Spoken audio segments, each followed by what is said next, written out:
मेरे बहुत ही प्यारे विद्यार्थियों, ਅੱਜ ਦੇ ਇਸ ਸੈਸ਼ਨ ਵਿੱਚ ਮੈਂ ਆਪ ਸਭ ਲਈ 10ਵੀਂ ਜਮਾਤ ਦੀ ਸਮਾਜਿਕ ਵਿਗਿਆਨ ਦੇ ਭੂਗੋਲ ਭਾਗ ਪਿਛਲੇ 6ਵੇਂ ਪਾਠ ਭੂਮੀ ਵਰਤੋਂ ਅਤੇ ਖੇਤੀਬਾੜੀ ਦਾ ਭਾਗ 3 ਲੈ ਕੇ ਹਾਜ਼ਰ ਹੋਇਆ ਹਾਂ। ਮੈਂ ਹਾਂ ਤੁਹਾਡਾ ਆਪਣਾ ਦਵਿੰਦਰ ਸ਼ਰਮਾ, ਸਮਾਜਿਕ ਵਿਗਿਆਨ ਅਧਿਆਪਕ ਜ਼ਿਲ੍ਹਾ ਕਪੂਰਥਲਾ ਤੋਂ। ਵਿਦਿਆਰਥੀਓ, ਅੱਜ ਦੇ ਇਸ ਸੈਸ਼ਨ ਨੂੰ ਸ਼ੁਰੂ ਕਰਨ ਤੋਂ ਪਹਿਲਾਂ ਮੈਂ ਇਹ ਕੁਝ ਕੁਐਸਚਨਸ ਤੁਹਾਡੇ ਨਾਲ ਸਾਂਝੇ ਕਰ ਰਿਹਾ ਹਾਂ। ਤੁਸੀਂ ਇਹਨਾਂ ਕੁਐਸਚਨਸ ਨੂੰ ਨੋਟ ਕਰ ਲੈਣਾ ਹੈ ਜਾਂ ਇਹਨਾਂ ਦੀ ਪਿਕਚਰ ਕਲਿੱਕ ਕਰ ਲੈਣੀ ਹੈ, ਕਿਉਂਕਿ ਅੱਜ ਦਾ ਇਹ ਸਾਰਾ ਸੈਸ਼ਨ ਇਹਨਾਂ ਕੁਐਸਚਨਸ ਦੇ ਇਰਦ-ਗਿਰਦ ਹੀ ਘੁੰਮੇਗਾ ਅਤੇ ਤੁਸੀਂ ਇਸ ਵੀਡੀਓ ਨੂੰ ਅਖੀਰ ਤੱਕ ਦੇਖਣਾ ਹੈ, ਕਿਉਂਕਿ ਇਸ ਸੈਸ਼ਨ ਵਿੱਚ ਇਹਨਾਂ ਸਭ ਕੁਐਸਚਨ ਦੇ ਆਨਸਰ ਸਾਂਝੇ ਕੀਤੇ ਜਾਣਗੇ ਅਤੇ ਅਖੀਰ ਵਿੱਚ ਇਹਨਾਂ ਦੇ ਉੱਤਰ ਵੀ ਦਿੱਤੇ ਜਾਣਗੇ। ਤਾਂ ਚਲੋ ਬੱਚਿਓ, ਸ਼ੁਰੂ ਕਰਦੇ ਹਾਂ ਅੱਜ ਦਾ ਇਹ ਸੈਸ਼ਨ, ਜਿਸ ਵਿੱਚ ਅਸੀਂ ਮੋٹے ਅਨਾਜਾਂ ਬਾਰੇ ਗੱਲ ਕਰਾਂਗੇ। ਮੋٹے ਅਨਾਜ ਬੱਚਿਓ, ਸ਼ਾਇਦ ਇਹ ਸ਼ਬਦ ਤੁਸੀਂ ਪਹਿਲਾਂ ਸੁਣਿਆ ਹੋਵੇਗਾ। ਮੋٹے ਅਨਾਜ ਅਸੀਂ ਕਿਹਨਾਂ ਨੂੰ ਕਹਿੰਦੇ ਹਾਂ? ਜਵਾਰ, ਬਾਜਰਾ, ਗੁਆਰਾ, ਮੱਕੀ।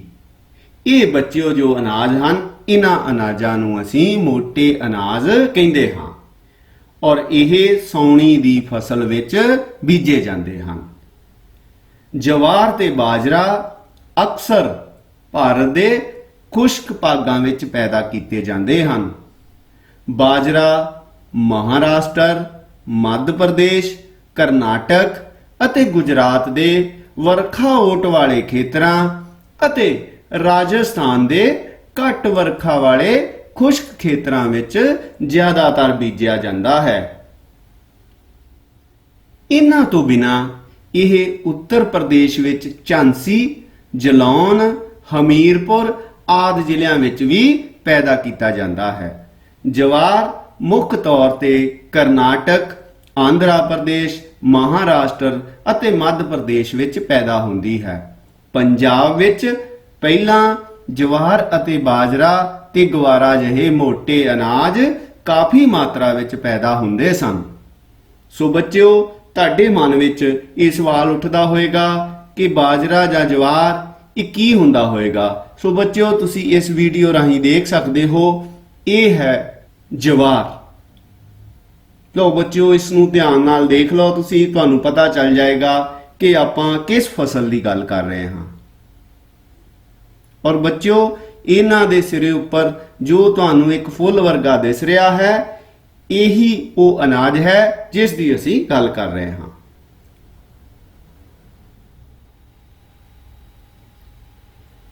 ਪਰੰਤੂ ਸਿੰਜਾਈ ਦੀਆਂ ਸਹੂਲਤਾਂ ਦੇ ਫੈਲਣ ਤੋਂ ਬਾਅਦ ਇੱਥੋਂ ਦੇ ਕਿਸਾਨਾਂ ਨੇ ਘੱਟ ਉਪਜ ਦੇਣ ਵਾਲੇ ਮੋٹے ਅਨਾਜਾਂ ਨੂੰ ਛੱਡ ਕੇ ਕਣਕ ਅਤੇ ਚਾਵਲ ਜਿਹੀਆਂ ਵੱਧ ਉਪਜ ਦੇਣ ਵਾਲੀਆਂ ਖਾਦ ਫਸਲਾਂ ਨੂੰ ਅਪਣਾ ਲਿਆ ਹੈ। ਸੋ ਬੱਚਿਓ, ਅਸੀਂ ਪੰਜਾਬ ਦੀ ਗੱਲ ਕਰ ਰਹੇ ਹਾਂ ਕਿ ਪਹਿਲਾਂ ਤਾਂ ਪੰਜਾਬ ਦੇ ਵਿੱਚ ਇਹ ਫਸਲਾਂ ਬੀਜੀਆਂ ਜਾਂਦੀਆਂ ਸਨ, ਪਰੰਤੂ ਹਰੀ ਕ੍ਰਾਂਤੀ ਅਤੇ ਸਿੰਜਾਈ ਦੇ ਸਾਧਨਾਂ ਦੇ ਵਿਕਾਸ ਕਰਕੇ ਅਸੀਂ ਇਹਨਾਂ ਫਸਲਾਂ ਨੂੰ ਛੱਡ ਕੇ ਹੁਣ ਕਣਕ ਅਤੇ ਚਾਵਲ ਜਿਹੀਆਂ ਫਸਲਾਂ ਨੂੰ ਅਪਣਾ ਲਿਆ ਹੈ, ਕਿਉਂਕਿ ਇਹ ਦੋਨੋਂ ਫਸਲਾਂ ਵੱਧ ਉਤਪਾਦਨ ਕਾਰਨ ਸਾਡੇ ਲਈ ਲਾਭਦਾਇਕ ਵੀ ਹਨ।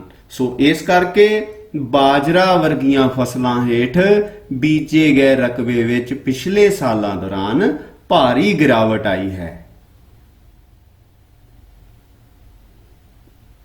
ਪੰਜਾਬ ਵਿੱਚ 1960-61 ਵਿੱਚ 1,23,000 ਹੈਕਟੇਅਰ ਜ਼ਮੀਨ ਤੇ ਬਾਜਰਾ ਬੀਜਿਆ ਗਿਆ ਸੀ, ਜੋ ਕਿ 1994-95 ਵਿੱਚ ਘਟ ਕੇ 9,000 ਹੈਕਟੇਅਰ ਹੀ ਰਹਿ ਗਿਆ ਹੈ। ਸੋ ਬੱਚਿਓ, ਤੁਸੀਂ ਅੰਤਰ ਦੇਖ ਸਕਦੇ ਹੋ ਕਿ 1,23,000 ਹੈਕਟੇਅਰ ਤੋਂ ਘਟ ਕੇ 9,000 ਹੈਕਟੇਅਰ ਸਿਰਫ ਰਹਿ ਗਿਆ ਹੈ। ਸੋ ਇਸ ਤਰ੍ਹਾਂ ਅਸੀਂ ਕੀ ਦੇਖਦੇ ਹਾਂ ਕਿ ਪੰਜਾਬ ਵਿੱਚ ਬਾਜਰੇ ਹੇਠ ਜੋ ਰਕਬਾ ਹੈ, ਉਸ ਵਿੱਚ 1400% ਦੀ ਘਾਟ ਆਈ ਹੈ। ਸੋ ਇਸ ਤਰ੍ਹਾਂ ਜਵਾਰ ਦਾ ਖੇਤਰਫਲ ਵੀ 6,000 ਹੈਕਟੇਅਰ ਤੋਂ ਘਟ ਕੇ ਸਿਰਫ 500 ਹੈਕਟੇਅਰ ਤੋਂ ਵੀ ਘੱਟ ਰਹਿ ਗਿਆ ਹੈ। ਸਾਰੇ ਦੇਸ਼ ਵਿੱਚ ਵੀ ਜਵਾਰ ਤੇ ਬਾਜਰੇ ਦਾ ਖੇਤਰਫਲ ਘਟਿਆ ਹੈ। ਜਵਾਰ 1960-61 ਵਿੱਚ 1 ਕਰੋੜ 84 ਲੱਖ ਹੈਕਟੇਅਰ ਜੋ ਜ਼ਮੀਨ ਸੀ ਉਸ ਤੇ ਪੈਦਾ ਹੁੰਦਾ ਸੀ, ਜੋ ਕਿ 1994-95 ਵਿੱਚ ਘਟ ਕੇ ਸਿਰਫ 1 ਕਰੋੜ ਤੇ 15 ਲੱਖ ਹੈਕਟੇਅਰ ਰਹਿ ਗਿਆ।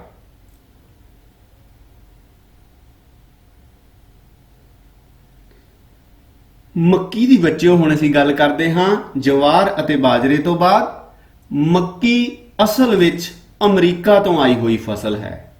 ਭਾਰਤ ਵਿੱਚ 1994-95 ਵਿੱਚ 61 ਲੱਖ ਹੈਕਟੇਅਰ ਜ਼ਮੀਨ ਤੇ ਮੱਕੀ ਬੀਜੀ ਗਈ, ਜਦੋਂ ਕਿ 1960-61 ਵਿੱਚ ਇਹ ਫਸਲ ਕੇਵਲ 44 ਲੱਖ ਹੈਕਟੇਅਰ ਜ਼ਮੀਨ ਤੇ ਬੀਜੀ ਗਈ ਸੀ। ਇਸ ਦੇ ਖੇਤਰਫਲ ਵਿੱਚ ਪਿਛਲੇ 34 ਸਾਲਾਂ ਵਿੱਚ ਵਾਧਾ ਹੋਇਆ ਹੈ, ਪਰ ਇਹ ਕੇਵਲ ਕੁਝ ਖੇਤਰਾਂ ਤੱਕ ਹੀ ਸੀਮਤ ਹੈ। ਹੁਣ ਤੁਸੀਂ ਜੇ ਮੱਕੀ ਦੀ ਫਸਲ ਬਾਰੇ ਦੇਖਣਾ ਹੋਵੇ ਤਾਂ ਵਿਦਿਆਰਥੀਓ ਤੁਸੀਂ ਮੱਕੀ ਦੀ ਫਸਲ ਨੂੰ ਵੀ ਲਾਈਵ ਤਰੀਕੇ ਨਾਲ ਦੇਖ ਸਕਦੇ ਹੋ। ਚਲੋ ਬੱਚਿਓ ਆ ਲਓ ਦੇਖੋ, ਇਹ ਹੈ ਬੱਚਿਓ ਮੱਕੀ ਦੀ ਫਸਲ। ਇਸ ਨੂੰ ਪਿੰਡਾਂ ਵਿੱਚ ਛੱਲੀਆਂ ਵੀ ਕਿਹਾ ਜਾਂਦਾ ਹੈ। ਇਹ ਜੋ ਪੌਦੇ ਦੇ ਨਾਲ ਤੁਹਾਨੂੰ ਲੱਗਾ ਦਿਖ ਰਿਹਾ ਹੈ, ਇਹਨਾਂ ਨੂੰ ਅਸੀਂ ਪਿੰਡਾਂ ਵਿੱਚ ਛੱਲੀਆਂ ਵੀ ਆਖਦੇ ਹਾਂ। ਸੋ ਮੈਂ ਇਹਨਾਂ ਵਿੱਚੋਂ ਇੱਕ ਛੱਲੀ ਨੂੰ ਤੁਹਾਨੂੰ ਫੜ ਕੇ ਦਿਖਾਉਣ ਜਾ ਰਿਹਾ ਹਾਂ।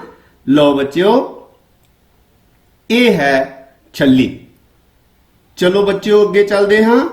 ਹੁਣ ਜਦੋਂ ਅਸੀਂ ਦੇਖਦੇ ਹਾਂ ਅਤੇ ਪੰਜਾਬ ਦੀ ਗੱਲ ਕਰਦੇ ਹਾਂ ਤਾਂ ਪੰਜਾਬ ਜਿਵੇਂ ਕਿ ਅਸੀਂ ਜਾਣਦੇ ਹਾਂ ਕਿ ਸਾਡਾ ਅਗਾਂਹਵਧੂ ਰਾਜ ਹੈ। ਇਸ ਦੇ ਖੇਤਰਫਲ ਵਿੱਚ ਵੀ ਮੱਕੀ ਦੇ ਉਤਪਾਦਨ ਵਿੱਚ ਬਹੁਤ ਗਿਰਾਵਟ ਆਈ ਹੈ।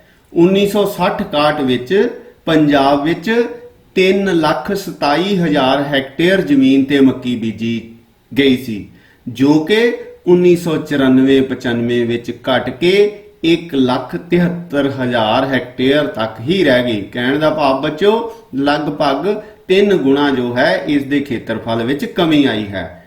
ਪੰਜਾਬ ਵਿੱਚ ਘੱਟ ਖੇਤਰਫਲ ਬੀਜੇ ਜਾਣ ਦਾ ਕਾਰਨ ਹੀ ਕੁੱਲ ਉਤਪਾਦਨ ਵਿੱਚ ਗਿਰਾਵਟ ਆਈ ਹੈ। ਸੋ ਬੱਚਿਓ ਜਦੋਂ ਖੇਤਰਫਲ ਘਟ ਗਿਆ ਤਾਂ ਉਤਪਾਦਨ ਵਿੱਚ ਗਿਰਾਵਟ ਆਉਣੀ ਸੁਭਾਵਿਕ ਹੀ ਹੈ। ਪਰ ਉਤਪਾਦਨ ਵਿੱਚ ਗਿਰਾਵਟ ਬਹੁਤ ਹੌਲੀ ਰਫ਼ਤਾਰ ਨਾਲ ਆਈ ਹੈ। ਸੋ ਬੱਚਿਓ ਇਸ ਦਾ ਮੁੱਖ ਕਾਰਨ ਕੀ ਹੈ? ਇਸ ਦਾ ਮੁੱਖ ਕਾਰਨ ਹੈ ਪ੍ਰਤੀ ਹੈਕਟੇਅਰ ਝਾੜ ਦੇ ਵਿੱਚ ਵਾਧਾ ਹੋਣ ਕਰਕੇ। ਅਸੀਂ ਕੀ ਦੇਖਦੇ ਹਾਂ ਕਿ ਪੰਜਾਬ ਵਿੱਚ ਮੱਕੀ ਪ੍ਰਤੀ ਹੈਕਟੇਅਰ ਉਤਪਾਦਨ 1960-61 ਵਿੱਚ ਸਿਰਫ 11.3 ਕੁਇੰਟਲ ਸੀ, ਜੋ ਕਿ 1994-95 ਵਿੱਚ ਵੱਧ ਕੇ 18.6 ਕੁਇੰਟਲ ਪ੍ਰਤੀ ਹੈਕਟੇਅਰ ਹੋ ਗਿਆ। ਸੋ ਬੱਚਿਓ 11.3 ਤੋਂ 18.6 ਕੁਇੰਟਲ ਪ੍ਰਤੀ ਹੈਕਟੇਅਰ ਹੋ ਗਿਆ। ਸੋ ਇਸ ਤਰ੍ਹਾਂ ਅਸੀਂ ਕੀ ਦੇਖਦੇ ਹਾਂ ਕਿ ਝਾੜ ਤਾਂ ਵੱਧ ਰਿਹਾ ਹੈ, ਪਰ ਕਿਉਂਕਿ ਖੇਤਰਫਲ ਅਸੀਂ ਘਟਾ ਦਿੱਤਾ ਹੈ, ਅਸੀਂ ਮੱਕੀ ਘੱਟ ਬੀਜਦੇ ਹਾਂ। ਸੋ ਇਸ ਕਾਰਨ ਅਸੀਂ ਕੀ ਦੇਖਦੇ ਹਾਂ ਕਿ ਇਸ ਦੇ ਉਤਪਾਦਨ ਵਿੱਚ ਗਿਰਾਵਟ ਆ ਰਹੀ ਹੈ।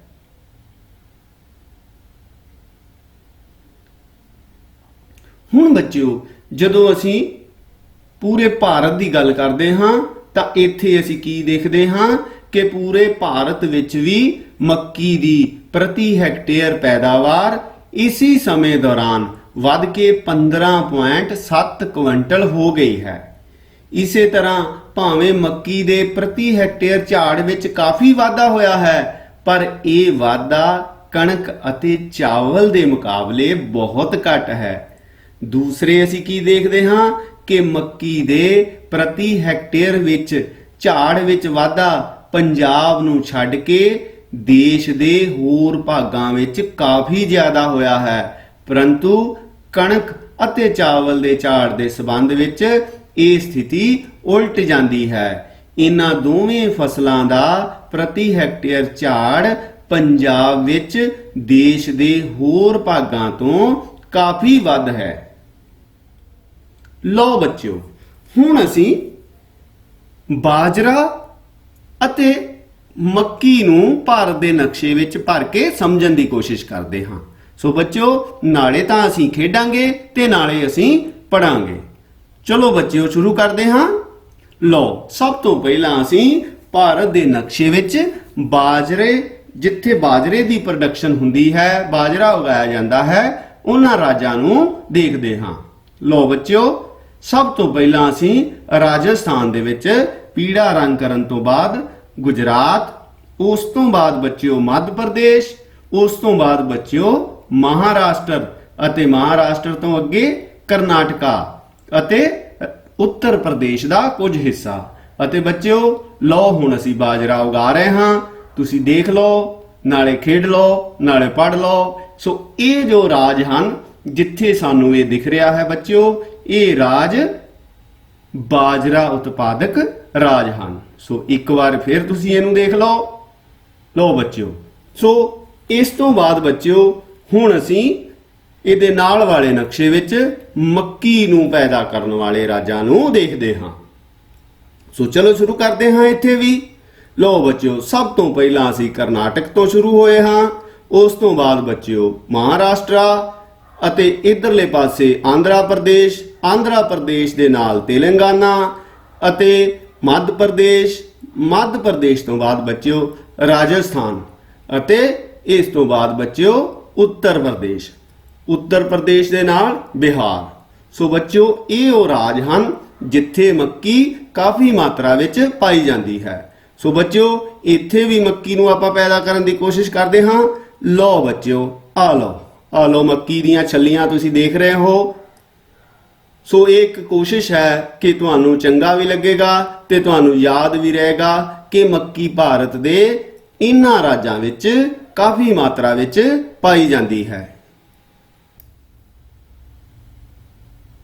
ਲਓ ਬੱਚਿਓ, ਮੋਟੇ ਅਨਾਜਾਂ ਤੋਂ ਬਾਅਦ ਹੁਣ ਅਸੀਂ ਦਾਲਾਂ ਬਾਰੇ ਕੁਝ ਜਾਣਕਾਰੀਆਂ ਸਾਂਝੀਆਂ ਕਰਦੇ ਹਾਂ।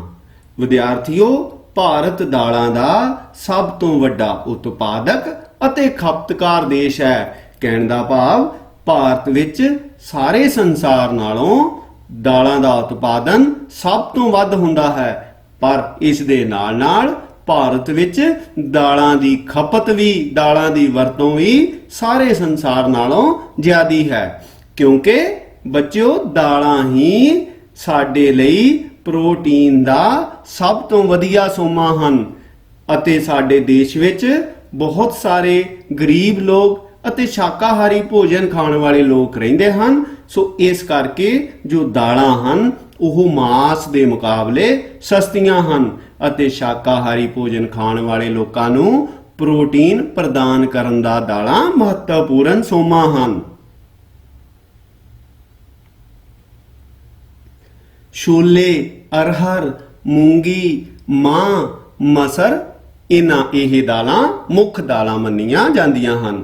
ਭਾਰੀ ਵਰਖਾ ਵਾਲੇ ਖੇਤਰਾਂ ਨੂੰ ਛੱਡ ਕੇ ਦੇਸ਼ ਦੇ ਸਾਰੇ ਭਾਗਾਂ ਵਿੱਚ ਦਾਲਾਂ ਪੈਦਾ ਕੀਤੀਆਂ ਜਾਂਦੀਆਂ ਹਨ। ਨਾਲ ਹੀ ਮੂੰਗੀ, ਮਾਂ ਅਤੇ ਮਸਰ ਹਾੜੀ ਅਤੇ ਸੌਣੀ ਦੋਨਾਂ ਫਸਲਾਂ ਵਿੱਚ ਪੈਦਾ ਕੀਤੀਆਂ ਜਾਂਦੀਆਂ ਹਨ। ਦਾਲਾਂ ਵਾਲੀਆਂ ਸਾਰੀਆਂ ਫਸਲਾਂ ਮਿੱਟੀਆਂ ਦੇ ਉਪਜਾਊਪਨ ਨੂੰ ਵਧਾਉਣ ਵਿੱਚ ਵੀ ਸਹਾਇਤਾ ਕਰਦੀਆਂ ਹਨ। ਦਾਲਾਂ ਆਮ ਤੌਰ ਤੇ ਦੂਸਰੀਆਂ ਫਸਲਾਂ ਦੇ ਨਾਲ-ਨਾਲ ਵੀ ਪੈਦਾ ਕੀਤੀਆਂ ਜਾਂਦੀਆਂ ਹਨ। ਜਿਵੇਂ ਬੱਚਿਓ ਸ਼ਾਇਦ ਤੁਸੀਂ ਆਪਣੇ ਪਿੰਡਾਂ ਵਿੱਚ ਦੇਖਿਆ ਹੋਵੇਗਾ ਕਿ ਗੰਨੇ ਦੀ ਫਸਲ ਵਿੱਚ ਦਾਲ ਵੀ ਬੀਜ ਦਿੱਤੀ ਜਾਂਦੀ ਹੈ। ਅਤੇ ਬੱਚਿਓ ਉੱਤਰ ਪ੍ਰਦੇਸ਼ ਦੇ ਕਿਸਾਨ ਗੰਨੇ ਦੇ ਨਾਲ-ਨਾਲ ਮੂੰਗੀ, ਮਾਂ ਅਤੇ ਮਸਰ ਦੀਆਂ ਜਲਦੀ ਪੱਕਣ ਵਾਲੀਆਂ ਫਸਲਾਂ ਵੀ ਬੀਜਦੇ ਹਨ। ਦੇਸ਼ ਵਿੱਚ ਦਾਲਾਂ ਦੇ ਉਤਪਾਦਨ ਹੇਠ ਰਕਬੇ ਵਿੱਚ ਵਾਧਾ ਨਹੀਂ ਹੋਇਆ ਹੈ। ਇਸ ਦਾ ਮੁੱਖ ਕਾਰਨ ਦਾਲਾਂ ਵਾਲੇ ਖੇਤਰਫਲ ਨੂੰ ਹਰੀ ਕ੍ਰਾਂਤੀ ਦੇ ਬਾਅਦ ਜ਼ਿਆਦਾ ਉਤਪਾਦਨ ਦੇਣ ਵਾਲੀਆਂ ਕਣਕ ਅਤੇ ਚੌਲ ਦੀਆਂ ਫਸਲਾਂ ਵੱਲ ਬਦਲ ਦੇਣ ਤੋਂ ਹੈ। ਸੋ ਬੱਚਿਓ, ਜਿਵੇਂ ਅਸੀਂ ਜਵਾਰ ਅਤੇ ਬਾਜਰੇ ਤੇ ਮੱਕੀ ਦੀ ਗੱਲ ਕੀਤੀ ਸੀ, ਉਸੇ ਤਰ੍ਹਾਂ ਹੀ ਹਰੀ ਕ੍ਰਾਂਤੀ ਨੇ ਇਹਨਾਂ ਸਭ ਫਸਲਾਂ ਨੂੰ ਬਹੁਤ ਨੁਕਸਾਨ ਪਹੁੰਚਾਇਆ ਹੈ। ਸਾਡੇ ਕਿਸਾਨ ਸਿਰਫ ਕਣਕ ਅਤੇ ਚਾਵਲ ਦੀਆਂ ਫਸਲਾਂ ਵੱਲ ਹੀ ਧਿਆਨ ਦੇ ਰਹੇ ਹਨ। ਦੇਸ਼ ਦੇ ਸਾਲ 1960-61 ਵਿੱਚ ਦਾਲਾਂ ਦਾ ਉਤਪਾਦਨ 2 ਕਰੋੜ 60 ਲੱਖ ਹੈਕਟੇਅਰ ਜ਼ਮੀਨ ਤੇ ਕੀਤਾ ਗਿਆ, ਜੋ ਕਿ 1994-95 ਵਿੱਚ ਘਟ ਕੇ 2 ਕਰੋੜ 30 ਲੱਖ ਹੈਕਟੇਅਰ ਰਹਿ ਗਿਆ। ਕਹਿਣ ਦਾ ਭਾਵ ਇਸ ਵਿੱਚ 30 ਲੱਖ ਹੈਕਟੇਅਰ ਦੀ ਘਾਟ ਆਈ ਹੈ। ਇਸ ਵਿੱਚ ਸਭ ਤੋਂ ਮਾੜੀ ਗੱਲ ਇਹ ਹੈ ਕਿ ਪ੍ਰਤੀ ਵਿਅਕਤੀ ਦਾਲਾਂ ਦੀ ਖਪਤ ਲਗਭਗ ਅੱਧੀ ਰਹਿ ਗਈ ਹੈ। ਸਾਲ 1955 ਵਿੱਚ ਪ੍ਰਤੀ ਵਿਅਕਤੀ ਪ੍ਰਤੀ ਦਿਨ ਦਾਲਾਂ ਦੀ ਖਪਤ 71.1 ਗ੍ਰਾਮ ਸੀ, ਜੋ 1994 ਵਿੱਚ ਘਟ ਕੇ 37.2 ਗ੍ਰਾਮ ਰਹਿ ਗਈ। ਸਾਡੇ ਪੰਜਾਬ ਰਾਜ ਵਿੱਚ ਸਥਿਤੀ ਹੋਰ ਵੀ ਮਾੜੀ ਹੈ। ਇੱਥੇ ਕਣਕ ਅਤੇ ਚਾਵਲ ਦੇ ਫਸਲ ਚੱਕਰ ਨੇ ਹੋਰ ਸਾਰੀਆਂ ਫਸਲਾਂ ਦਾ ਸਫਾਇਆ ਹੀ ਕਰ ਦਿੱਤਾ ਹੈ। ਹਰਿਆਣਾ, ਪੰਜਾਬ ਅਤੇ ਪੰਜਾਬ ਹਰਿਆਣਾ ਦੇ ਨਾਲ ਲੱਗਦੇ ਰਾਜਸਥਾਨ ਦੇ ਕੁਝ ਜ਼ਿਲ੍ਹਿਆਂ ਵਿੱਚ ਜਿੱਥੇ ਝੋਨੇ ਦੀ ਖੇਤੀ ਚੰਗੀ ਤਰ੍ਹਾਂ ਨਾਲ ਹੋਣ ਲੱਗ ਪਈ ਹੈ, ਸਿੰਜਾਈ ਦੀਆਂ ਸਹੂਲਤਾਂ ਦੇ ਜ਼ੋਰ ਤੇ ਹੀ ਝੋਨਾ ਪੈਦਾ ਕੀਤਾ ਜਾਂਦਾ ਹੈ, ਇੱਥੇ ਦਾਲਾਂ ਦੀ ਪ੍ਰਤੀ ਵਿਅਕਤੀ ਵਰਤੋਂ ਵਿੱਚ ਵੀ ਭਾਰੀ ਗਿਰਾਵਟ ਆਈ ਹੈ। ਹੁਣ ਬੱਚਿਓ, ਜਦੋਂ ਅਸੀਂ ਪੰਜਾਬ ਦੀ ਗੱਲ ਕਰਦੇ ਹਾਂ ਤਾਂ 1960-61 ਵਿੱਚ ਪੰਜਾਬ ਵਿੱਚ ਪ੍ਰਤੀ ਵਿਅਕਤੀ ਦਾਲਾਂ ਦੀ ਵਰਤੋਂ 175 ਗ੍ਰਾਮ ਪ੍ਰਤੀ ਦਿਨ ਤੋਂ ਘਟ ਕੇ ਕੀ ਦੇਖਦੇ ਹਾਂ 1997-98 ਵਿੱਚ ਸਿਰਫ 10 ਗ੍ਰਾਮ ਪ੍ਰਤੀ ਦਿਨ ਰਹਿ ਗਈ ਹੈ। ਸੋ ਬੱਚਿਓ, ਤੁਸੀਂ ਆਪ ਦੇਖ ਲਓ ਕਿ 175 ਗ੍ਰਾਮ ਦਾਲ ਅਸੀਂ ਰੋਜ਼ ਇਸਤੇਮਾਲ ਕਰਦੇ ਸਨ, ਜੋ ਕਿ ਸਿਰਫ 10 ਗ੍ਰਾਮ ਹੀ ਰਹਿ ਗਈ ਹੈ। ਦਾਲਾਂ ਦੀ ਪ੍ਰਤੀ ਵਿਅਕਤੀ ਵਰਤੋਂ ਵਿੱਚ ਪੰਜਾਬ ਅਤੇ ਦੇਸ਼ ਦੇ ਹੋਰ ਭਾਗਾਂ ਵਿੱਚ ਆਈ ਇੰਨੀ ਗਿਰਾਵਟ ਇੱਕ ਬਹੁਤ ਹੀ ਚਿੰਤਾ ਵਾਲੀ ਗੱਲ ਹੈ, ਕਿਉਂਕਿ ਬੱਚਿਓ, ਦਾਲਾਂ ਜਿਵੇਂ ਕਿ ਮੈਂ ਪਹਿਲਾਂ ਕਿਹਾ ਹੈ, ਪ੍ਰੋਟੀਨ ਦਾ ਬਹੁਤ ਹੀ ਵਧੀਆ ਅਤੇ ਸਸਤਾ ਸਾਧਨ ਹਨ। ਭਾਵੇਂ ਹਰੀ ਕ੍ਰਾਂਤੀ ਦੀ ਲਹਿਰ ਨੇ ਦੇਸ਼ ਵਿੱਚ ਕਣਕ ਅਤੇ ਚੌਲ ਦੇ ਉਤਪਾਦਨ ਵਿੱਚ ਕ੍ਰਾਂਤੀਕਾਰੀ ਪਰਿਵਰਤਨ ਲਿਆ ਦਿੱਤਾ ਹੈ, ਪਰ ਇਸ ਨੇ ਦਾਲਾਂ ਹੇਠਲਾ ਬਹੁਤ ਵੱਡਾ ਖੇਤਰ ਕਾਫੀ ਮਾਤਰਾ ਵਿੱਚ ਕਣਕ ਅਤੇ ਚੌਲਾਂ ਜਿਹੀਆਂ ਵੱਧ ਉਤਪਾਦਨ ਦੇਣ ਵਾਲੀਆਂ ਫਸਲਾਂ ਵੱਲ ਨੂੰ ਮੋੜ ਦਿੱਤਾ ਹੈ। ਅਜਿਹਾ ਵਿਸ਼ੇਸ਼ ਤੌਰ ਤੇ ਪੰਜਾਬ ਜਿਹੇ ਵਪਾਰਕ ਖੇਤੀ ਪ੍ਰਧਾਨ ਰਾਜਾਂ ਵਿੱਚ ਵੱਡੇ ਪੱਧਰ ਤੇ ਹੋਇਆ ਹੈ। ਦਾਲਾਂ ਦੇ ਉਤਪਾਦਨ ਨੂੰ ਵਧਾਉਣ ਦੇ ਵੱਲ ਸਾਡੀ ਸਰਕਾਰ ਨੇ ਪਿਛਲੇ ਸਾਲਾਂ ਦੌਰਾਨ ਕੁਝ ਧਿਆਨ ਜ਼ਰੂਰ ਦਿੱਤਾ ਹੈ, ਪਰੰਤੂ ਜ਼ਿਆਦਾ ਉਤਪਾਦਨ ਕਰਨ ਵਾਲੇ ਨਵੇਂ ਬੀਜਾਂ ਦੀ ਖੋਜ ਕਰਨ ਵਿੱਚ ਭਾਰੀ ਕਦਮ ਉਠਾਉਣ ਦੀ ਸਖਤ ਲੋੜ ਹੈ। ਪਿਛਲੇ ਸਾਲਾਂ ਵਿੱਚ ਹਾੜੀ ਦੀ ਫਸਲ ਵਿੱਚ ਜਲਦੀ ਪੱਕਣ ਵਾਲੀਆਂ ਮੂੰਗ, ਮਾਂ ਅਤੇ ਮੋਠ ਦੀਆਂ ਫਸਲਾਂ ਵਿੱਚ ਵਾਧਾ ਹੋਇਆ ਹੈ। ਲੋ ਬੱਚਿਓ, ਹੁਣ ਅਸੀਂ ਦੇਸ਼ ਦੀ ਖੁਰਾਕ ਸਮੱਗਰੀ ਦਾ ਲੇਖਾ ਜੋਖਾ ਕਰਦੇ ਹਾਂ। ਅਸੀਂ ਫੂਡ ਬਜਟ ਆਫ ਇੰਡੀਆ ਦੇ ਬਾਰੇ ਪੜ੍ਹਨ ਦੀ ਕੋਸ਼ਿਸ਼ ਕਰਦੇ ਹਾਂ। ਵਿਦਿਆਰਥੀਓ, ਕਿਸੇ ਵੀ ਦੇਸ਼ ਵਿੱਚ ਖੁਰਾਕ ਅੰਨ ਪਦਾਰਥਾਂ ਦੀ ਜ਼ਰੂਰੀ ਮਾਤਰਾ ਦਾ ਨਿਰਧਾਰਨ ਜਨਸੰਖਿਆ ਦੇ ਆਕਾਰ ਅਤੇ ਉਸ ਦੇ ਜੀਵਨ ਪੱਧਰ ਦੇ ਦੁਆਰਾ ਹੀ ਹੁੰਦਾ ਹੈ। ਜਨਸੰਖਿਆ ਵਿੱਚ ਵਾਧਾ ਜੇਕਰ ਤੇਜ਼ੀ ਨਾਲ ਹੋ ਰਿਹਾ ਹੈ ਤਾਂ ਵਧੇਰੇ ਪਦਾਰਥਾਂ ਦੀ ਵੀ ਲੋੜ ਪੈਣੀ ਹੀ ਪੈਣੀ ਹੈ, ਪਰੰਤੂ ਜੀਵਨ ਪੱਧਰ ਉੱਚਾ ਹੋਣ ਤੇ ਮਨੁੱਖ ਦੀਆਂ ਭੋਜਨ ਦੀਆਂ ਆਦਤਾਂ ਵਿੱਚ ਵੀ ਤਬਦੀਲੀਆਂ ਆ ਜਾਂਦੀਆਂ ਹਨ। ਇਸ ਨਾਲ ਅਨਾਜਾਂ ਦਾ ਪ੍ਰਯੋਗ ਘਟਣ ਲੱਗਦਾ ਹੈ ਅਤੇ ਅੰਡੇ, ਦੁੱਧ, ਮਾਂਸ ਅਤੇ ਫਲ ਆਦਿ ਦੀ ਵਰਤੋਂ ਵਧਣ ਲੱਗਦੀ ਹੈ। ਨਾਲ ਹੀ ਪੇਂਡੂ ਲੋਕਾਂ ਦੇ ਭੋਜਨ ਵਿੱਚ ਅਨਾਜਾਂ ਦੀ ਮਾਤਰਾ ਸ਼ਹਿਰੀ ਲੋਕਾਂ ਦੀ ਤੁਲਨਾ ਵਿੱਚ ਵੱਧ ਹੁੰਦੀ ਹੈ। ਇਸ ਕਰਕੇ ਜੇਕਰ ਦੇਸ਼ ਵਿੱਚ ਸ਼ਹਿਰੀ ਜਨਸੰਖਿਆ ਦਾ ਅਨੁਪਾਤ ਵੱਧ ਹੈ ਤਾਂ ਖੁਰਾਕ ਅੰਨ ਦੀ ਖਪਤ ਦੂਸਰੀਆਂ ਵਸਤਾਂ ਦੇ ਮੁਕਾਬਲੇ ਘੱਟ ਹੁੰਦੀ ਹੈ। 2001 ਵਿੱਚ ਭਾਰਤ ਦੀ ਜਨਸੰਖਿਆ 102 ਕਰੋੜ 70 ਲੱਖ ਸੀ ਅਤੇ 21ਵੀਂ ਸਦੀ ਦੇ ਆਖਰੀ ਸਾਲਾਂ ਵਿੱਚ ਭਾਰਤ ਦੀ ਜਨਸੰਖਿਆ 160 ਤੋਂ ਲੈ ਕੇ 170 ਕਰੋੜ ਦੇ ਦਰਮਿਆਨ ਹੋਵੇਗੀ। ਇੰਨੀ ਵੱਡੀ ਜਨਸੰਖਿਆ ਦੇ ਲਈ ਸਾਨੂੰ ਲਗਭਗ 40 ਕਰੋੜ ਟਨ ਅੰਨ ਪਦਾਰਥਾਂ ਦੀ ਜ਼ਰੂਰਤ ਹੋਵੇਗੀ। ਅਜੋਕਾ ਉਤਪਾਦਨ ਲਗਭਗ 9 ਕਰੋੜ ਟਨ ਹੈ। ਸੋ ਬੱਚਿਓ ਅਸੀਂ ਕੀ ਦੇਖਦੇ ਹਾਂ, ਇਸ ਵਿੱਚ 31 ਕਰੋੜ ਟਨ ਦਾ ਫਰਕ ਹੈ। ਸੋ ਇਸ ਤਰ੍ਹਾਂ ਸਾਨੂੰ ਆਪਣਾ ਉਤਪਾਦਨ ਕਾਫੀ ਮਾਤਰਾ ਵਿੱਚ ਵਧਾਉਣ ਦੀ ਜ਼ਰੂਰਤ ਹੈ। ਇਸੇ ਦੌਰਾਨ ਸ਼ੁੱਧ ਕਾਸ਼ਤਯੋਗ ਖੇਤਰ ਦੇ ਵਧਣ ਦੀ ਗੁੰਜਾਇਸ਼ ਵੀ ਘੱਟ ਹੈ, ਜਦੋਂ ਕਿ ਅਸੀਂ ਖੇਤੀਬਾੜੀ ਤੋਂ ਬਗੈਰ ਕੰਮਾਂ ਲਈ ਵੀ ਜ਼ਮੀਨ ਦਾ ਪ੍ਰਯੋਗ ਲੋੜ ਤੋਂ ਵੱਧ ਕਰ ਰਹੇ ਹਾਂ। ਸਾਡੀਆਂ ਉਮੀਦਾਂ ਉਤਪਾਦਨ ਦੇ ਵਾਧੇ ਤੇ ਹੀ ਨਿਰਭਰ ਕਰ ਸਕਦੀਆਂ ਹਨ। ਇਹ ਇੱਕ ਚਿੰਤਾ ਦਾ ਵਿਸ਼ਾ ਹੈ। ਜੇਕਰ ਖੁਰਾਕ ਅੰਨ ਪਦਾਰਥਾਂ ਦੇ ਉਤਪਾਦਨ ਵਿੱਚ 3 ਜਾਂ 4% ਦੀ ਮਾਮੂਲੀ ਜਿਹੀ ਗਿਰਾਵਟ ਵੀ ਆ ਜਾਂਦੀ ਹੈ, ਤਾਂ ਵੀ ਸਾਨੂੰ ਭਾਰੀ ਮਾਤਰਾ ਵਿੱਚ ਖੁਰਾਕ ਪਦਾਰਥ ਆਯਾਤ ਕਰਨ ਲਈ ਮਜਬੂਰ ਹੋਣਾ ਪਵੇਗਾ। ਦੇਸ਼ ਦੀਆਂ ਖੇਤੀ ਦੀਆਂ ਕੁਝ ਗੰਭੀਰ ਸਮੱਸਿਆਵਾਂ ਹਨ, ਜਿਨ੍ਹਾਂ ਵੱਲ ਧਿਆਨ ਦੇਣਾ ਜ਼ਰੂਰੀ ਹੋਵੇਗਾ। ਜਿਵੇਂ ਬੱਚਿਓ ਅਸੀਂ ਦੇਖਿਆ ਸੀ ਕਿ ਪਿਛਲੇ ਕੁਝ ਸਮੇਂ ਵਿੱਚ ਭਾਰਤ ਵਿੱਚ ਦਾਲਾਂ ਦੀ ਕਮੀ ਆ ਗਈ ਸੀ, ਜਿਸ ਕਾਰਨ ਸਾਨੂੰ ਵਿਦੇਸ਼ਾਂ ਤੋਂ ਦਾਲਾਂ ਮੰਗਵਾਉਣੀਆਂ ਪਈਆਂ ਸਨ, ਅਤੇ ਪਿਆਜ਼ਾਂ ਵਿੱਚ ਵੀ ਇਸੇ ਤਰ੍ਹਾਂ ਸਾਨੂੰ ਹਰ ਸਾਲ ਦੂਸਰੇ ਦੇਸ਼ਾਂ ਤੋਂ ਪਿਆਜ਼ ਆਯਾਤ ਕਰਨੇ ਪੈਂਦੇ ਹਨ। ਹੁਣ ਅਸੀਂ ਸਮੱਸਿਆਵਾਂ ਦੀ ਗੱਲ ਕਰ ਰਹੇ ਹਾਂ। ਸੋ ਇਹ ਸਮੱਸਿਆਵਾਂ 3 ਹਨ। ਸਭ ਤੋਂ ਪਹਿਲੀ ਸਮੱਸਿਆ ਖੇਤੀ ਵਿੱਚ ਘਟਦਾ ਹੋਇਆ ਸਰਵਜਨਕ ਖੇਤਰ ਦਾ ਪੂੰਜੀ ਨਿਵੇਸ਼ ਹੈ ਅਤੇ ਵਰਤਮਾਨ ਖੇਤੀ ਦੇ ਮੂਲ ਢਾਂਚੇ ਦੀ ਸਮਰੱਥਾ ਦਾ ਘੱਟ ਪ੍ਰਯੋਗ ਹੈ। ਬੱਚਿਓ, ਦੂਸਰੀ ਸਮੱਸਿਆ ਹੈ ਉન્નਤ ਕਿਸਮ ਦੇ ਨਵੇਂ ਬੀਜਾਂ ਦੀਆਂ ਨਵੀਆਂ ਕਿਸਮਾਂ ਨੂੰ ਪੈਦਾ ਕਰਨਾ। ਸੋ ਸਾਡੇ ਦੇਸ਼ ਵਿੱਚ ਇਹ ਜੋ ਖੇਤਰ ਹੈ, ਇਸ ਦੀ ਤਰੱਕੀ ਵੀ ਲਗਭਗ ਨਾ ਦੇ ਬਰਾਬਰ ਹੀ ਹੈ।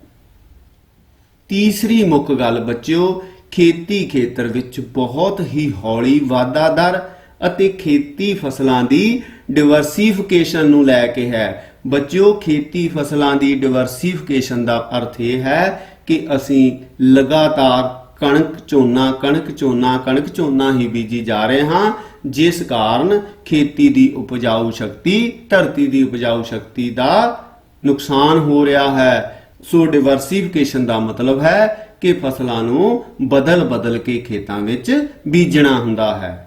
ਸਾਨੂੰ ਉਦਯੋਗਿਕ ਖੇਤਰ ਦੀ ਤਰ੍ਹਾਂ ਹੀ ਖੇਤੀ ਖੇਤਰ ਵਿੱਚ ਵੀ ਸੁਧਾਰ ਦੇ ਕੰਮਾਂ ਨੂੰ ਵਧਾਉਣਾ ਹੋਵੇਗਾ, ਕਿਉਂਕਿ ਇਹਨਾਂ ਦੋਵੇਂ ਖੇਤਰਾਂ ਦੇ ਸੁਧਾਰ ਕੰਮਾਂ ਨੂੰ ਅਲੱਗ-ਅਲੱਗ ਨਹੀਂ ਰੱਖਿਆ ਜਾ ਸਕਦਾ। ਖੁਰਾਕ ਜਾਂ ਅੰਨ ਪਦਾਰਥਾਂ ਦੀ ਵਾਧੀ ਮੰਗ ਅਤੇ ਖੇਤੀ ਵਿਕਾਸ ਵਿੱਚ ਤੇਜ਼ੀ ਲਿਆਉਣ ਲਈ ਸਭ ਗੱਲਾਂ ਤੇ ਧਿਆਨ ਦੇਣਾ ਬਹੁਤ ਹੀ ਜ਼ਰੂਰੀ ਹੈ।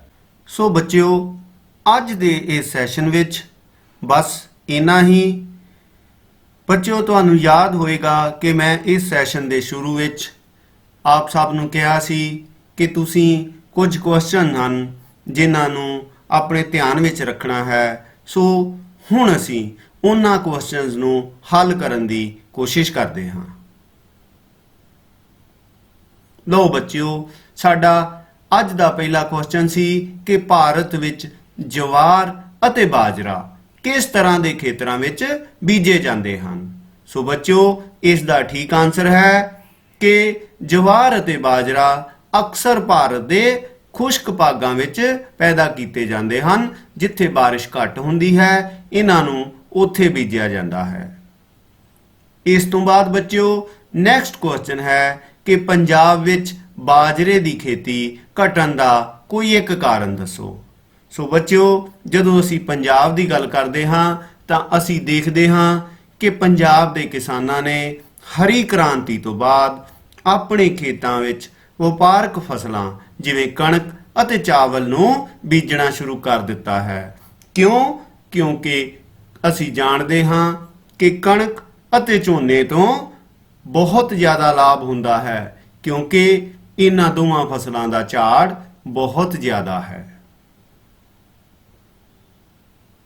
ਸੋ ਬੱਚਿਓ, ਨੈਕਸਟ ਕੁਐਸਚਨ ਹੈ ਕਿ ਮੱਕੀ ਕਿਸ ਦੇਸ਼ ਦੀ ਫਸਲ ਹੈ। ਸੋ ਬੱਚਿਓ, ਜੇ ਤੁਸੀਂ ਮੈਨੂੰ ਧਿਆਨ ਨਾਲ ਸੁਣਿਆ ਹੋਵੇਗਾ ਤਾਂ ਅਸੀਂ ਪਹਿਲਾਂ ਹੀ ਦੱਸ ਚੁੱਕੇ ਹਾਂ ਕਿ ਮੱਕੀ ਅਸਲ ਵਿੱਚ ਅਮਰੀਕਾ ਦੀ ਫਸਲ ਹੈ।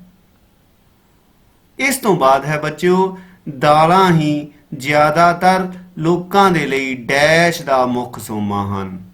ਸੋ ਦਾਲਾਂ ਆਮ ਤੌਰ ਤੇ ਆਮ ਜਨਤਾ ਲਈ ਪ੍ਰੋਟੀਨ ਦਾ ਸਭ ਤੋਂ ਵਧੀਆ ਸੋਮਾ ਹਨ। ਨੈਕਸਟ ਕੁਐਸਚਨ ਹੈ ਬੱਚਿਓ, ਮੋਟੇ ਅਨਾਜਾਂ ਵਿੱਚ ਕਿਹੜੀਆਂ ਫਸਲਾਂ ਸ਼ਾਮਲ ਹੁੰਦੀਆਂ ਹਨ? ਸੋ ਅੱਜ ਦੇ ਸੈਸ਼ਨ ਵਿੱਚ ਅਸੀਂ ਪੜ੍ਹ ਚੁੱਕੇ ਹਾਂ ਕਿ ਮੋਟੇ ਅਨਾਜਾਂ ਵਿੱਚ ਜਵਾਰ, ਬਾਜਰਾ, ਗੁਆਰਾ, ਮੱਕੀ, ਇਹ ਜਿਹੜੀਆਂ ਫਸਲਾਂ ਹਨ ਇਹਨਾਂ ਨੂੰ ਅਸੀਂ ਮੋਟੇ ਅਨਾਜਾਂ ਵਿੱਚ ਸ਼ਾਮਲ ਕਰਦੇ ਹਾਂ। ਇਸ ਤੋਂ ਬਾਅਦ ਬੱਚਿਓ ਕੁਝ ਵਾਕ ਹੁਣ ਇਸ ਤਰ੍ਹਾਂ ਦੇ ਹੋਣਗੇ ਜਿਨ੍ਹਾਂ ਨੂੰ ਅਸੀਂ ਦੇਖਾਂਗੇ ਕਿ ਇਹ ਠੀਕ ਹਨ ਜਾਂ ਗਲਤ ਹਨ। ਸੋ ਪਹਿਲਾ ਵਾਕ ਹੈ, ਭਾਰਤ ਵਿੱਚ ਮੱਕੀ ਹੇਠ ਰਕਬਾ ਆਜ਼ਾਦੀ ਤੋਂ ਬਾਅਦ ਵਧਿਆ ਹੈ। ਸੋ ਬੱਚਿਓ ਅਸੀਂ ਇਹ ਪੜ੍ਹ ਚੁੱਕੇ ਹਾਂ ਕਿ ਇਹ ਬਿਲਕੁਲ ਗਲਤ ਹੈ। ਅਸੀਂ ਮੱਕੀ ਹੇਠ ਰਕਬਾ ਲਗਾਤਾਰ ਘਟਾ ਰਹੇ ਹਾਂ ਅਤੇ ਕਣਕ ਅਤੇ ਚਾਵਲ ਹੇਠ ਰਕਬਾ ਲਗਾਤਾਰ ਵਧਾ ਰਹੇ ਹਾਂ। ਸੋ ਸਾਡਾ ਦੂਸਰਾ ਵਾਕ ਹੈ ਕਿ ਜੀਵਨ ਪੱਧਰ ਉੱਚਾ ਹੋਣ ਤੇ ਮਨੁੱਖ ਦੀਆਂ ਭੋਜਨ ਦੀਆਂ ਆਦਤਾਂ ਵਿੱਚ ਤਬਦੀਲੀ ਆ ਜਾਂਦੀ ਹੈ।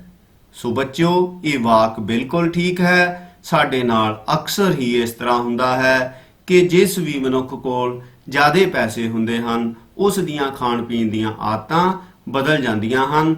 ਉਹ ਸਾਦਾ ਭੋਜਨ ਖਾਣ ਦੀ ਬਜਾਏ ਫਾਸਟ ਫੂਡ ਵੱਲ ਚਲਾ ਜਾਂਦਾ ਹੈ। ਚਲੋ ਬੱਚਿਓ ਨੈਕਸਟ ਸੈਂਟੈਂਸ ਦੇਖਦੇ ਹਾਂ। ਦਾਲਾਂ ਪ੍ਰੋਟੀਨ ਪ੍ਰਾਪਤ ਕਰਨ ਦਾ ਮਹੱਤਵਪੂਰਨ ਸੋਮਾ ਵੀ ਹਨ। ਬੱਚਿਓ ਇਹ ਸੈਂਟੈਂਸ ਬਿਲਕੁਲ ਠੀਕ ਹੈ ਕਿ ਦਾਲਾਂ ਤੋਂ ਸਾਨੂੰ ਪ੍ਰੋਟੀਨ ਪ੍ਰਾਪਤ ਹੁੰਦਾ ਹੈ। ਇਸ ਤੋਂ ਬਾਅਦ ਬੱਚਿਓ ਪੰਜਾਬ ਦੇ ਕਿਸਾਨਾਂ ਨੇ ਕਣਕ ਅਤੇ ਚਾਵਲ ਦੇ ਨਾਲ-ਨਾਲ ਦਾਲਾਂ ਦੀ ਖੇਤੀ ਵੱਲ ਵੀ ਵਿਸ਼ੇਸ਼ ਧਿਆਨ ਦਿੱਤਾ ਹੋਇਆ ਹੈ। ਸੋ ਬੱਚਿਓ ਤੁਸੀਂ ਸਮਝ ਗਏ ਹੋਵੋਗੇ ਇਹ ਆਨਸਰ ਗਲਤ ਹੈ। ਇਸ ਤਰ੍ਹਾਂ ਬਿਲਕੁਲ ਹੀ ਨਹੀਂ ਹੋ ਰਿਹਾ। ਇਸ ਤੋਂ ਬਾਅਦ ਬੱਚਿਓ ਅੱਜ ਦਾ ਲਾਸਟ ਕੁਐਸਚਨ ਹੈ ਕਿ ਭਾਰਤ ਵਿੱਚ ਮੱਕੀ ਦੀ ਪ੍ਰਤੀ ਹੈਕਟੇਅਰ ਪੈਦਾਵਾਰ ਇਸ ਸਮੇਂ 15.7 ਕੁਇੰਟਲ ਹੋ ਗਈ ਹੈ। ਸੋ ਬੱਚਿਓ ਇਹ ਆਨਸਰ ਬਿਲਕੁਲ ਠੀਕ ਹੈ। ਸੋ ਅੱਜ ਦੇ ਸੈਸ਼ਨ ਵਿੱਚ ਬਸ ਬੱਚਿਓ ਇੰਨਾ ਹੀ ਅਤੇ ਮੈਂ ਅਖੀਰ ਵਿੱਚ ਆਪ ਸਭ ਦਾ ਧੰਨਵਾਦੀ ਹਾਂ। ਮੈਂ ਸਕੂਲ ਸਿੱਖਿਆ ਵਿਭਾਗ ਪੰਜਾਬ ਅਤੇ ਉਚੇਚੇ ਤੌਰ ਤੇ ਸਕੱਤਰ ਸਕੂਲ ਸਿੱਖਿਆ ਪੰਜਾਬ ਸ਼੍ਰੀ ਕ੍ਰਿਸ਼ਨ ਕੁਮਾਰ ਜੀ ਦਾ ਬਹੁਤ ਹੀ ਧੰਨਵਾਦੀ ਹਾਂ ਜਿਨ੍ਹਾਂ ਨੇ ਮੈਨੂੰ ਇਸ ਸੇਵਾ ਲਈ ਚੁਣਿਆ ਹੈ। ਸੋ ਬੱਚਿਓ ਇੱਕ ਵਾਰੀ ਫਿਰ ਆਪ ਸਭ ਦਾ ਬਹੁਤ ਬਹੁਤ ਧੰਨਵਾਦ।